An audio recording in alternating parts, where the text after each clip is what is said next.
everybody, I'm Katie and I am your Pilates teacher at Loyobo. I'm going to show you a couple of really simple things you can do at home. You can even do most of these things outside with your running shoes on.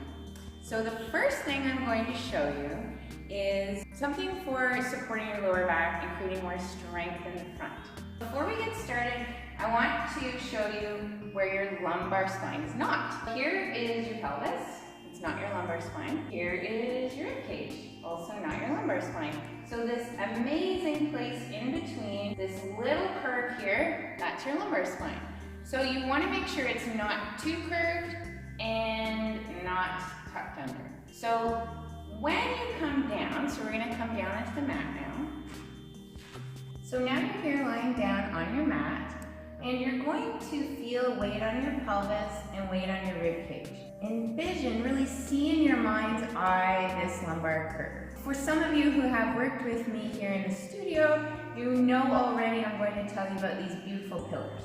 So the pillars are in the front, right and left of the lumbar spine, just the lumbar spine, and the back, right and left. And you pull them up and support your lumbar curve to keep it stable while you do the next couple of things. So we're going to bring our hands down, our arms relaxed. Just going to take a moment, feel your beautiful pillars. With your exhale, you're going to lift your one knee over that hip. And when you inhale, you're going to come down. Alternate sides, exhale, you come up. Inhale, you come down. As you're doing that, once you get really comfortable with what's going on in your legs, you're going to bring your main focus into lumbar stability. I feel a lot of abdominal work. Exhale up, inhale down, through the front of my torso. Exhale up, inhale down. If you can really get down, so you feel your pillars, you're going to feel a little bit of a widening and a connection across the front of the hips as well. If you want to make it a little bit harder, you lift your arms up, hands over shoulders, and you do the same thing. Exhale up, inhale down. Exhale up, inhale down. The last thing you can do to make this even harder is exhale up, stay. Exhale up, there's your little dead bug. You take some breaths here. 1 or 2 or 5 deep breaths, as long as there's nothing talking in your lower back, no crunching, no yucky feelings, and just abdominals working really hard. And I always come down one leg at a time. Exhale, and then exhale.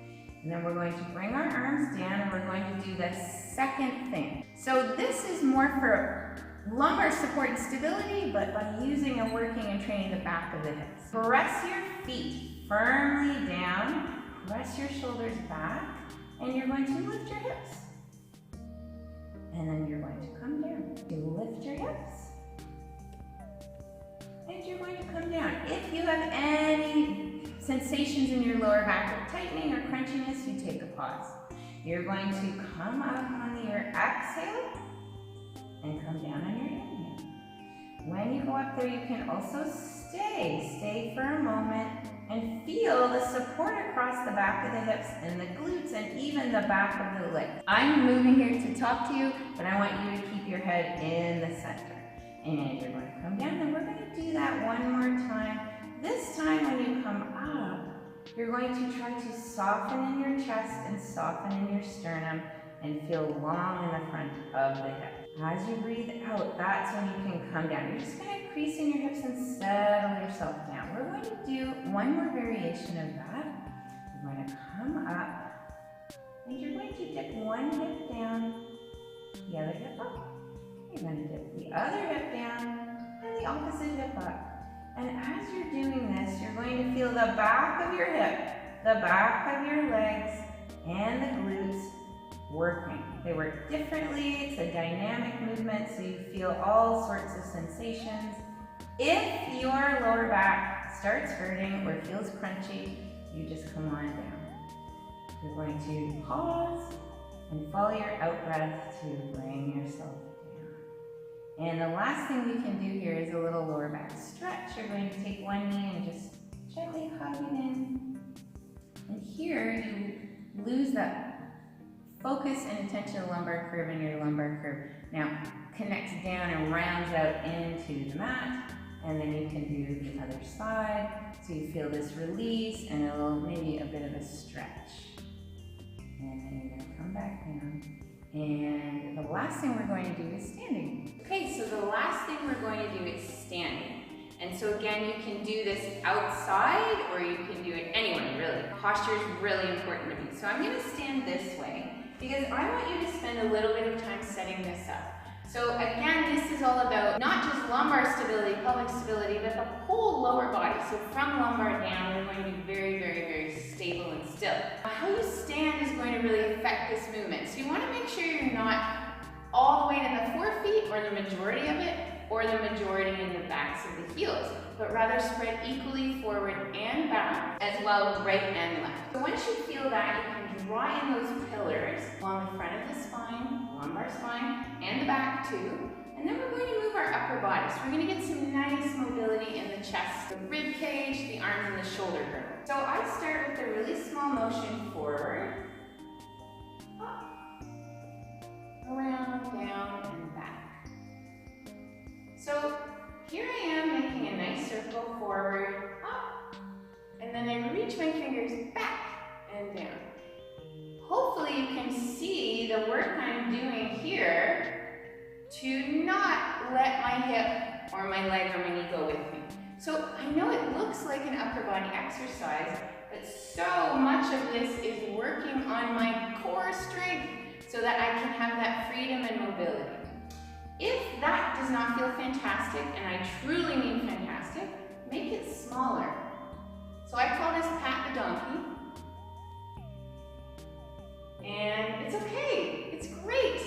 You want to feel freedom and mobility and that wonderful movement through the chest, the rib cage, and the spine, and the shoulder girdle and arm. You can try the other direction, so you go back, up, forward and down. Back, up, forward and down. And if you can see me here, my gaze is following my fingers so that my neck and my head are also very involved in this exercise. This is the hardest part, where I keep my hip forward and I use my arm and my ribs and my chest to move. And already just doing that much, I feel so much more relaxed and free and connected on my right side. So I would say do both sides, 10 each direction, and then we're just gonna finish with a little shoulder lift that will help with the neck as well. So you're going to breathe in and lift your shoulders up, and then you're going to let your shoulders slowly come down. Lift your shoulders up, up, up, up, up, up, up to the sky.